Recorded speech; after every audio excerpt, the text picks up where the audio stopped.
I like that one.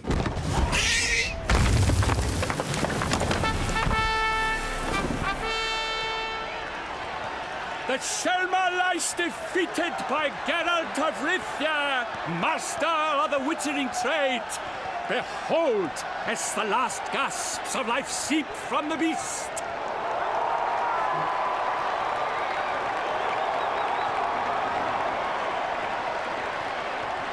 Master Geralt, do what you must.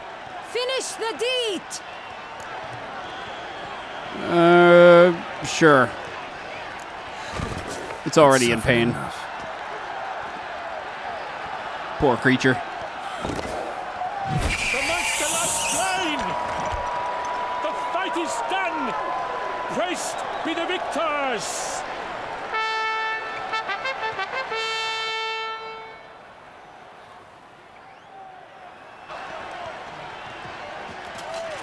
Guillaume, The lad came damned close to dying. I'm fine. Not hurt at all. Vivian? Smile as befits a hero and keep silent. Speech clearly paints you. She approaches.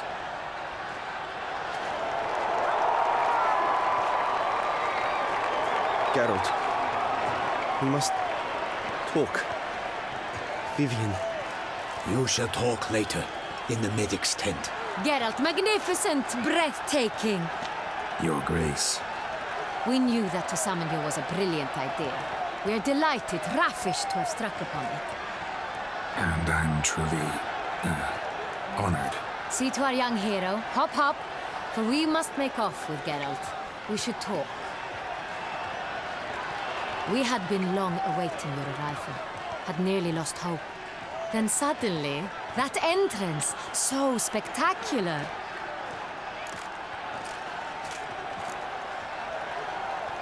Your Grace. Shelmars are dangerous creatures, even to knights in full plate armor. Nonsense. In Toussaint, knights have battled beasts for mere glory since time immemorial. True. Guillaume suffered a few bumps, scars, and bruises, but in return gained eternal glory as he who slew the monster. What about the crowd? Say the Shelmar had vaulted into the stands. Would have been a massacre. Geralt, though we value your fortuitous intervention in the arena, we would remind you your services have been retained, and as shall soon become clear, you will be generously compensated for completing another task altogether. Your Grace, my contract. I'd like to discuss it. Naturally, but not here. We shall need Damien. He led the investigation pending your arrival. But wherever could he be? Come, we must find him.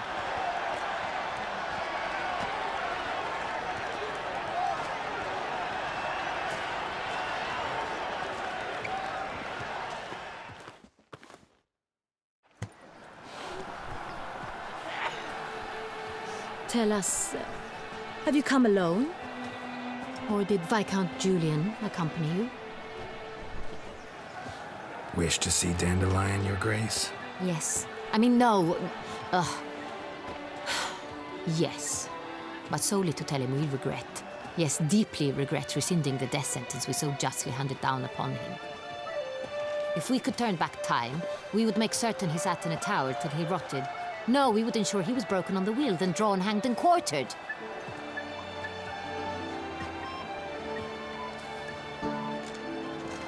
Ah, the very man we would entrust with these tasks. Damien de la Tour, captain of my personal guard. Your Grace. Witcher. Greetings. Sorry to have to tell you, but the guardsmen handling the last victim's body... I know already. The creature in the cellar of Corvo Bianco. Was it the beast? No. A Bruxa, a kind of vampire. Not the beast, but tied to it in some way. You know this how? Through careful analysis of the evidence, both on the riverbank and at Corvo Bianco. Do you mean to insinuate the investigation thus far has been sloppy? Geralt insinuates nothing of the sort. We must listen to him attentively. I examined the body of the beast's last victim. Might have found something. Need to analyze it. A quiet place, that's what I could use most right now. And maybe the help of an alchemist or a mage. Also like to hear all you know about the previous victims. Take it Sir de la Tour is my man for that. Firstly, call me Damien, please. Secondly, you should know I spoke against summoning you here. I've heard much about you. You bring trouble, or thus far have, always. And we've enough trouble as it is. Yet we are capable of defeating the beast on our own, without an outsider's help. I've no doubt about it. Damien, we settled the matter of the Witcher's employ some time past. Definitively. Since you have broached it nonetheless, let us discuss Geralt's pay. Are the legends true? Do Witchers usually demand that which you find at home, yet did not expect? Sure. Yes, Your Grace. The law of surprise. Time-honored. We shall be candid. The surprises we encounter on a daily basis would be of no value to one such as you. What awaits at the palace are edicts to sign and portraits of suitors from far-off lands. I fear you would find little use for either. Thus, we've decided you shall receive the deed to a vineyard, Corvo Bianco, and the sum of coin. You will doubtless consider this adequate. Title to the vineyard shall be given to you at once. Surely you'll need lodgings while you hunt. The coin, however, will be yours only once you have slain the beast. Lovely, generous gesture, Your Grace. But Corvo Bianco, isn't it the Duchy's temporary morgue? Is it now? The Chancellery's bungled things again, we fear. Not to be left unsupervised for one instant. Yet, in its mood, a morgue should present minimal problems to a Witcher. What's more, nothing enhances a wine's reputation better than a grim legend. Thank you, Your Grace. I accept the contract, of course. But as I said before, I'll need some information. How'd it start? Who was the first victim? Crespy was the first to die. He was famed once for his many glorious tournament victories.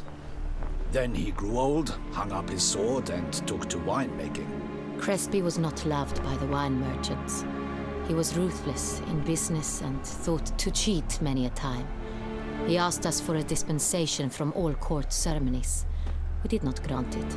We could not. Once you've taken the oath of a knight, you remain a knight till death. How'd he die? Where'd they find the body? Quite unusual, the circumstance. He was at a feast when suddenly one of his fellow feastgoers noticed he was missing. The town watch found him an hour later. On his hands and knees, propped against the town pillory, his sword hanging from his neck. He had died of wounds inflicted with claws, not a weapon.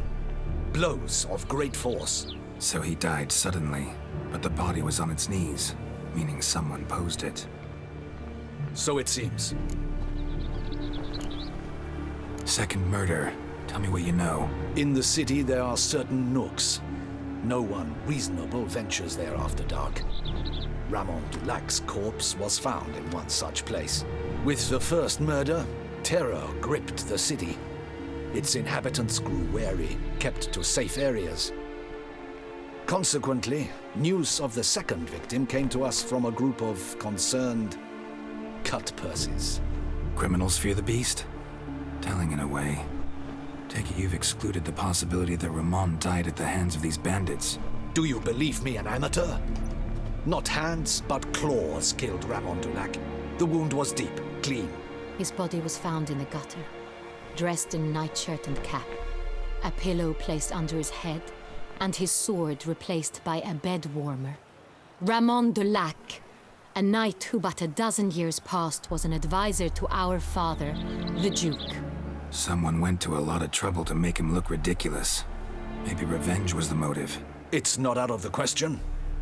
Dulac had shady dealings with the criminal underworld, but no one ever came forth with concrete proof of any misdoings.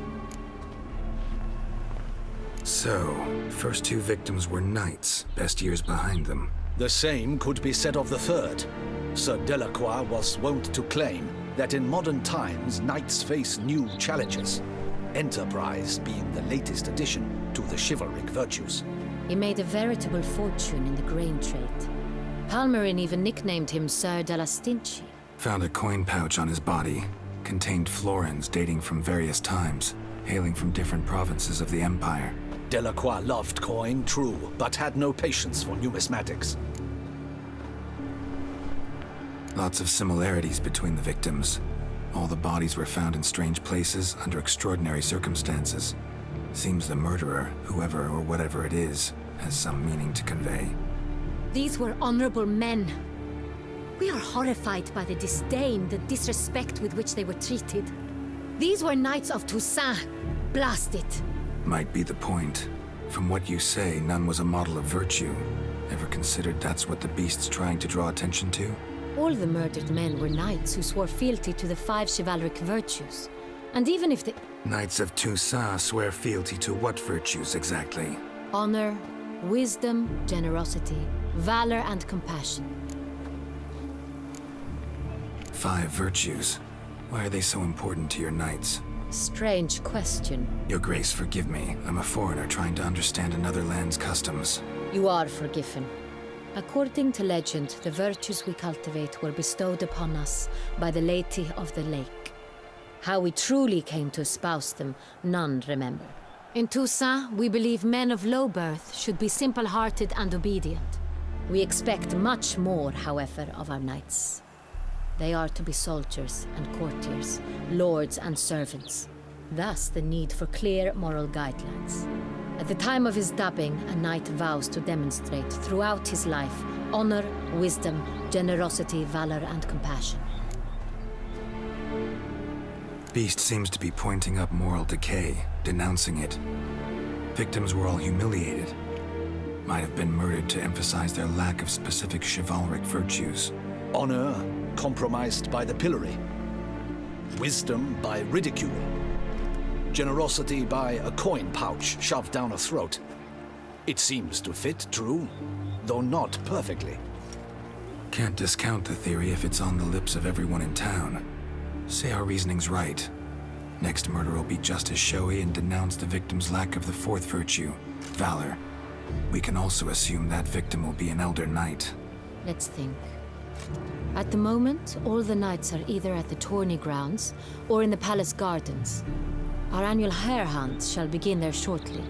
Have you heard of the custom? Milton mentioned something. Seemed excited to prance around in a bunny costume. Not sure why. Hang on. Strange circumstances. A knight advanced in years. The famed cowardice of rabbits. Could it be that simple? Is Milton de Peyrac-Peyren the next victim? Milton also knew Delacroix. Told me so down by the river. Damien! To miss something so obvious. De Peyrac-Peyren, Crespi, Delacroix, and Delac formed a knightly team. It was years ago, but They were a team? they were close friends, tightly knit, and as such earned the trust of our father, the Duke. We often witnessed him turn to them with delicate matters. Later, their paths diverged. Unlikely to be a coincidence. Beast must know it too. It's a lead, I'm sure. Your Grace, we need to find Milton, immediately. Rather problematic. You see, the garden entertainments are due to start, and he's disguised as the hare, hiding somewhere, waiting for some tipsy courtiers to find him. The hare's hiding place is a carefully guarded secret. We must call off the game, at once. First and foremost, we must remain calm. Damien, order the garden searched immediately, but discreetly. By no means can we disrupt the festivities. Panic will only incite the beast to strike sooner. And you, Witcher, follow me. My gardens, my night, I shall take the fall. A murder is out of the question. I will not allow it. Not near my palace. Horses? Ready our horses!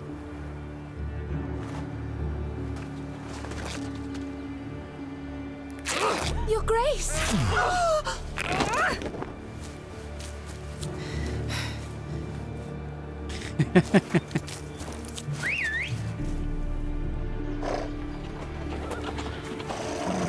What the hell? Why, I should... Your Highness, Mind it doesn't get wrinkled.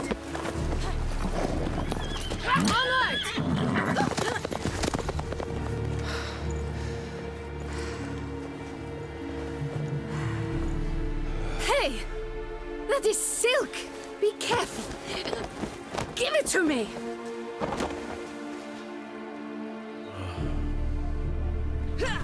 All right, so we get some backstory on the victims, and it's off to the palace.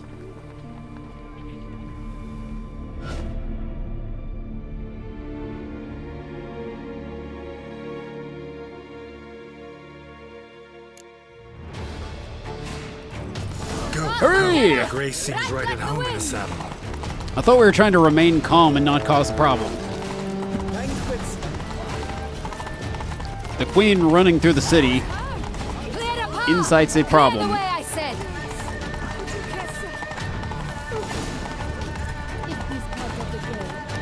Need to repair my weaponry. It's here! Just round the corner! Hurry! We must go to where the game is being held. The participants must find a unicorn's horn, a golden fish, and a phoenix egg. Okay. With these in hand, they can deduce where the hare, Milton, hides. Mean we need to find those things too. We've no other option, but time is of the essence, so we shall have to break the rules. Hang on, though. That mound looks badass. It's hard to tell where the normal map ends and the backdrop begins. Let's go in here and repair.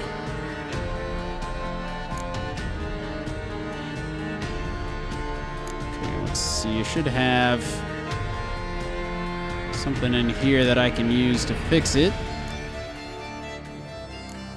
Get over here. There we go. That's all armor repair. I don't have any weapon repair? That's surprising. Oh, no, it's down here. Never mind.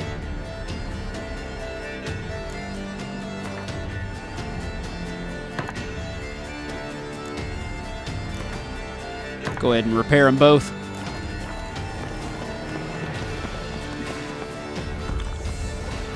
I haven't had a chance to rest yet. I really need to. On second thought, through here.